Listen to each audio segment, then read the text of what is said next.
क्या आज बरेलियां हैं, क्या मकसद है, किस तरह से प्रस्थापित है? उत्तराखंड के चुनाव के बाद में मुझे यहाँ किसी पर्सनल काम में आना है। जिस तरह से मुद्दा गर्म है ज्ञानवापी मस्जिद को लेकर जो है कहा जा रहा है कि वहाँ पे साक्ष्य मिले हैं कि भगवान स्वयं वहाँ पे हैं, लेकिन अभी भी मतभेद की स्थिति बनी है। तो क्या कहेंगे इस पूरे मुद्दे पे? दूसरा जो मुस्लिम पक्ष है वो कह रहा है कि मस्जिद है वो, और जो साक्ष्य मिले हैं वो मंदिर होने के मिले हैं। देखिए, राम मंदिर का मुद्दा भी आप सबने देखा, आप सबके सामने हल हुआ, उस पर भी बहस चलती थी। ज्ञानवापी जो मंदिर है बाबा विश्वनाथ में, बाबा विश्वनाथ हमारे थे, हमारे हैं, हमारे ही रहेंगे। और मंदिर को जो लोग कह रहे हैं ना वहाँ मस्जिद थी, इन्होंने गहरी बहुत बड़ी षड्यंत्र रच करके गहरी साजिश के तहत हमारे शिवलिंग जहाँ दबाए वहीं पर इन्होंने वजू खाना बनाया। गंदे कार्य वहाँ पर करते थे क्योंकि इनकी बड़ी गंदी सोच है। गंदे संस्कार की वजह से, गंदी सोच की वजह से हाथ मुंह धो करके कुल्ला करना इनको मालूम था, ऐसा नहीं। तभी तो ये डर रहे हैं। जो लोग कल तक केवल खुदा से डरते थे वो आज खुदाई से क्यों डर रहे हैं? होने तो खुदाई। और अभी तो बाबा विश्वनाथ पर चल रही है, फिर श्री कृष्ण जन्मभूमि पर भी चलेगी। कुतुब मीनार और ताजमहल भी देखा जाएगा। खुदाई से क्यों डर रहे हो भाई?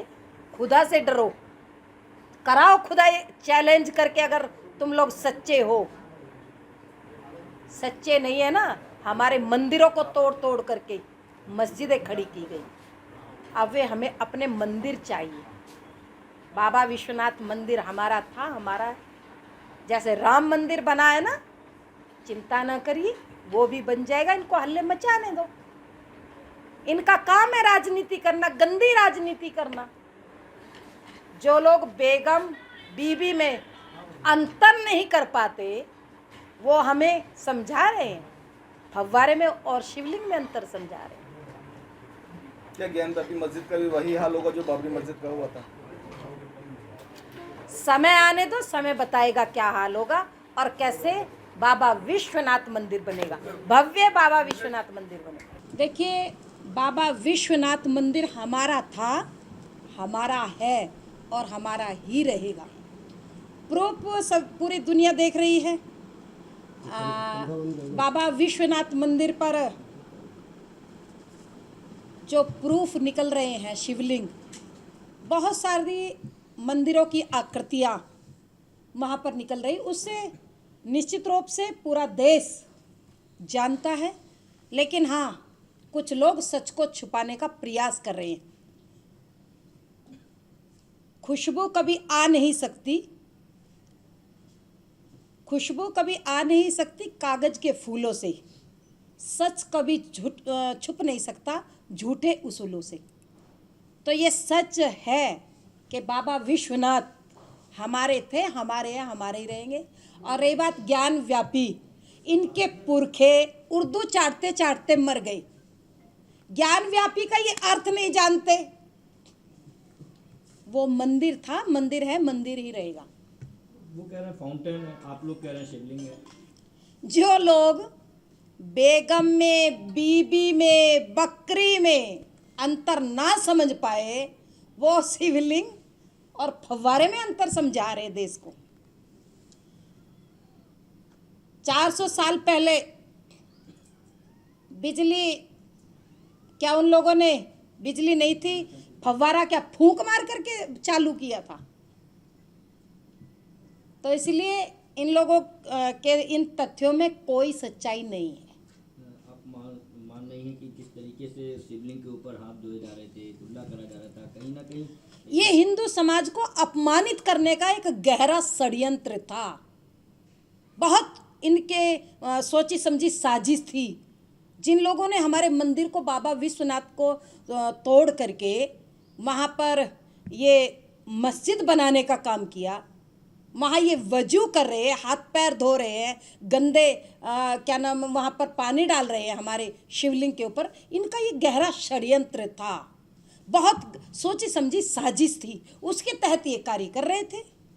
मथुरा की भी बात चल रही है, मथुरा का मामला भी आ गया है। तो मथुरा भगवान श्री कृष्ण हमारे हैं ना, जब भगवान श्री कृष्ण हमारे हैं तो उनकी जन्मभूमि भी तो हमारी है, उस पर अधिकार भी तो हमारा होना चाहिए।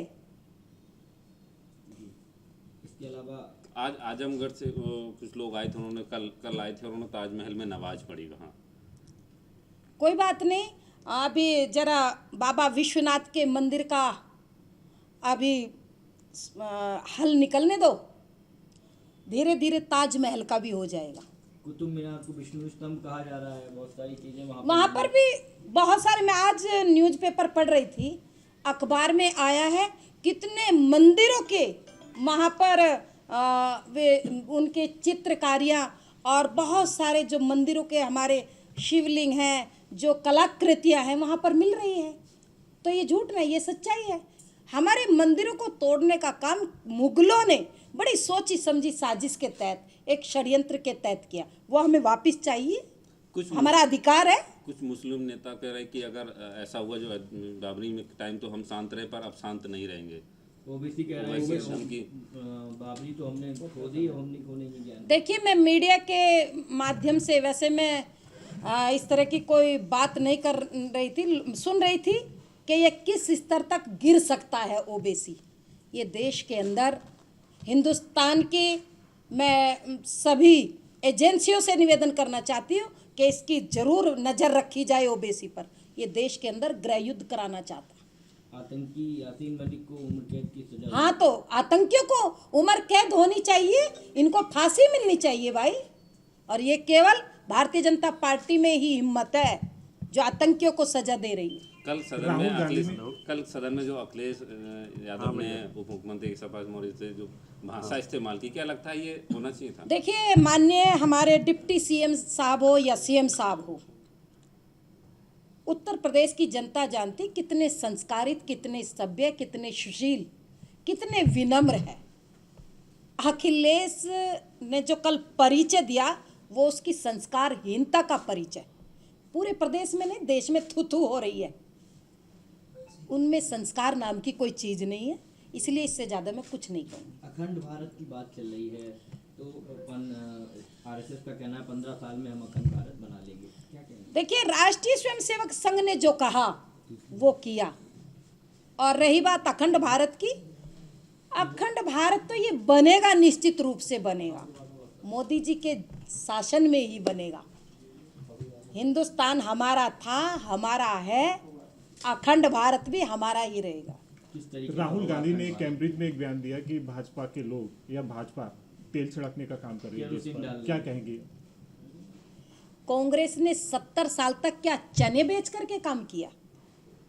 84 के जो दंगे कराए थे कांग्रेस ने, सरे आम कत्ले आम कराया, पेट्रोल डाल डाल करके सिखों को जलाया, उसमें राहुल गांधी जरा देश को जवाब दे। कितने दंगे कांग्रेस ने कराया? कभी यूपी में दंगे हो रहे, कभी मध्य प्रदेश में, कभी राजस्थान में, कभी गुजरात में। कांग्रेस ही 70 साल तक जिम्मेदार थी। पप्पू जरा उत्तर तो दे देश को। विदेशों में अधिकतर सेमिनार में देखा जाता है राहुल गांधी को बुलाया जाता है और वो जो बयान देते हैं वो लगभग देश के विरुद्ध में ही होते हैं। क्या कहना चाहेंगे आप? ये पप्पू के बारे में मैं कुछ नहीं कहूंगी, क्योंकि जनता ने ही नकार दिया जिस पप्पू को, उसके बारे में क्या कहे। और वो उसकी सारी गतिविधियां देश विरोधी रहती है। जब भी उसने नानी के घर गए, नानी के घर जाकर के हिंदुस्तान के विरोध में ही बयानबाजी की है। एक तरफ ज्ञानवापी का मामला है, ताजमहल है, कुतुब मीनार है, तीनों मामले ऐसे आए हैं और माहौल दोनों तरफ से टाइट हो जाता है जब इस तरीके के मामले आते हैं। क्या कहेंगे आप जिस तरीके से? देखिए, जो लोग माहौल खराब कर रहे हैं उन्हें समझ लेना चाहिए कि उत्तर प्रदेश के अंदर योगी बाबा जी की सरकार है, 7 पुश्तैनी याद आ जाएगी, ध्यान रखना। इसीलिए उनको समझ लेना चाहिए। जो कभी खून खराबे की बात करते हैं, खून खच्चर की बात करते हैं, ये लोग गृह युद्ध की ओर उत्तर प्रदेश को, देश को धकेलना चाहते हैं, लेकिन उन्हें सचेत और सावधान कर रही हूँ। आराम से नमाज करे, कुछ भी करे, लेकिन देश विरोधी गतिविधि पाई जाएगी तो उनका कड़े से कड़ा उनका इलाज किया जाएगा। उत्तर प्रदेश में बेरोजगारी एक बड़ा मुद्दा है। आपको लगता है आपकी सरकार है, दूसरी बार भी बनी है, क्या लगता है कुछ इन्होंने किया है काम? नहीं, देखिए काम तो हो रहा है, ऐसा तो नहीं है।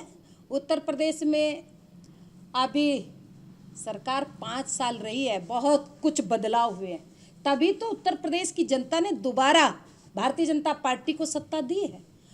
और रही बात बेरोजगारी की, भैया 5 साल में कितने बड़े गड्ढे थे जिनको योगी जी ने, पूरी सरकार ने भरने का काम किया है। अब धीरे धीरे गाड़ी तेजी से चलेगी, बेरोजगारी की समस्या का समाधान भी होगा। आजम खान जी जेल से बाहर आ गए। हाँ तो अच्छी बात है ना, उनको अब भगवान का नाम लेना चाहिए, राम का नाम ले। देखिए हमारे भारतीय जनता पार्टी के जो जितने भी मंत्री हैं, विधायक हैं, बड़े शालीन और सभ्य और शिष्ट है, और रहना भी चाहिए। कल जो डिप्टी सीएम केशव प्रसाद मौर्य जी के साथ जो व्यवहार अखिलेश यादव जी ने किया है, वो मैं उसकी निंदा करती हूँ। और मुझे शर्म आई कि वो बार बार डिप्टी सीएम बोल रहे थे, वो बार बार डिप्टी सीएम साहब बोल रहे थे, पूर्व सीएम। कम से कम एक मर्यादा पूरा देश देखता है, उसको तो रखना चाहिए। लेकिन ये संस्कारहीनता की बात है, जिन लोगों में संस्कार नहीं है तो वो अपना परिचय दे रहे हैं, इसलिए इस पर ज़्यादा कुछ कहना अच्छा नहीं है। आज जो है बजट भी आया, पहली बार कहा जा रहा है कि डिजिटल बजट है, तो इसमें क्या कहेंगे, किस तरह की सौगात? बजट बहुत अच्छा आएगा, देश हित में, उत्तर प्रदेश के हित में, और क्या नाम, महिलाओं के लिए बहुत अच्छा बजट होगा।